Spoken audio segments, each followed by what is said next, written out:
Here we have a problem on finding domain and range of composition of two functions. Here we have two functions f of x and g of x, and we have to find the domain and range of f dot g, which is a composition of two functions. Okay, first let me write the formula for composition of two functions f and g. There is f dot g equals to f of g of x.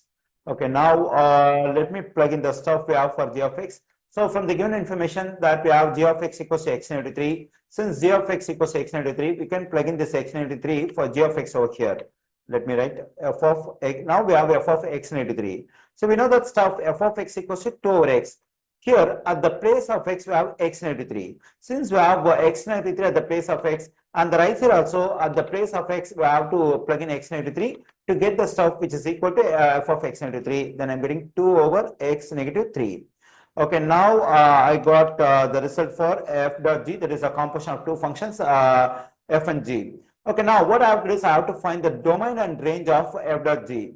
So to get the domain, it's pretty easy because here we have a rational function in the result of f dot g. So to get the domain of this rational function 2 or x minus 3, we just have to find the value of x for which the denominator becomes 0. So for example, if I plug in x is equal to 3 over here, what will happen? 3 negative 3 will become 0. That is, the denominator becomes 0. When the denominator becomes 0, the value of this fraction becomes undefined. So when x equals to 3, f dot g becomes undefined. So we cannot consider 3 as a part of the domain of f dot g. So excluding 3, we can consider all the real values of x, all the real values as domain for f dot g. Let me write over here. So the domain is, the domain of f dot g equals to, let me write over here, all real values except 3, because when I plug in x equals to 3, the value of f dot g becomes undefined because the denominator becomes 0. Okay, now our aim is to find the range of f dot g.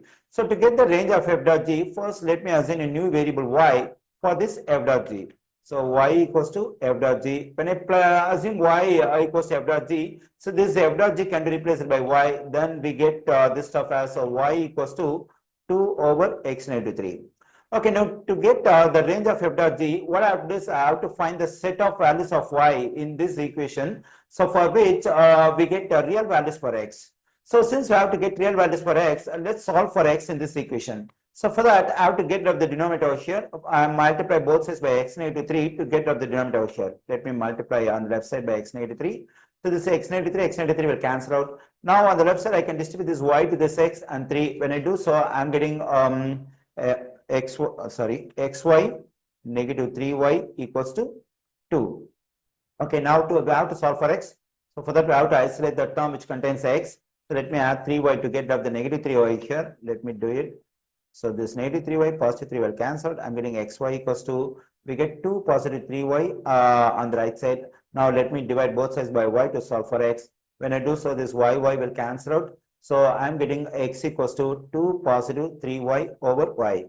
As I said earlier, to get the range of y, what I have to do is, to get the range of y, we have to find the possible values of y for which we get real values for x. So here in this equation, we have solved for x in terms of y. So what if I plug in y equals to 0? If I plug in y equals to 0, the denominator becomes 0, then the value of this fraction will become undefined. That is, value of x is undefined. So when y equals to 0, so x is undefined. So what if I plug in some other value of y other than 0? So for any real value of y other than 0, x is defined. That is, you are getting a real value for x. So the range of f dot g is all real numbers except 0. Let me write over here. So the range of f dot g equals to all real values except 0. Already we got the domain of f dot g, that is all real numbers except 3, and the range of f dot g is all real numbers except 0.